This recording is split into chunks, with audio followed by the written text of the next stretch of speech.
கண்ணாடி சொல்லும் 3 பாடங்கள். நம் முகத்தில் ஏதேனும் அழுக்கோ கரையோ பட்டுவிட்டால் கண்ணாடியில் அது தெரிகிறது. அந்த கரையை கண்ணாடி கூட்டுவதுமில்லை, குறைப்பதுமில்லை.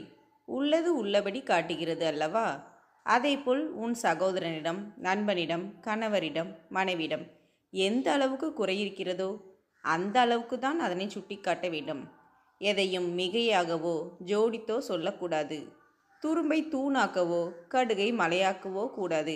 இது கண்ணாடி சொல்லும் முதல் பாடம். கண்ணாடிக்கு முன்னால் நீ நிற்கும் போதுதான் உன் குறையை காட்டுகிறது. நீ அகன்றுவிட்டால் கண்ணாடி மௌனமாகிவிடும். அதேபோல் மற்றவரின் குறைகளை அவரிடம் நேரடியாகவே சுட்டிக்காட்ட வேண்டும். அவர் இல்லாத போது முதுகுக்கு பின்னால் பேசக்கூடாது. இது கண்ணாடி தரும் இரண்டாவது பாடம். ஒருவருடைய முகக்கரையை கண்ணாடி காட்டியதால் அவர் அந்த கண்ணாடி மீது கோபமோ எரிச்சலோ படுகிறாரா? இல்லையே. அதுபோல் நம்மிடம் உள்ள குறைகளை யாரேனும் சுட்டிக்காட்டினால் அவர் மீது கோபமோ எரிச்சலோ படாமல் நன்றி கூற வேண்டும்.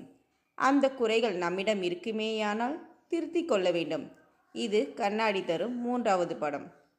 இனி கண்ணாடி முன்னால் நின்று முகத்தை அலங்கரிக்கும் போதெல்லாம் இந்த அறிவுரைகள் உங்கள் மனதை அலங்கரிக்கட்டும்.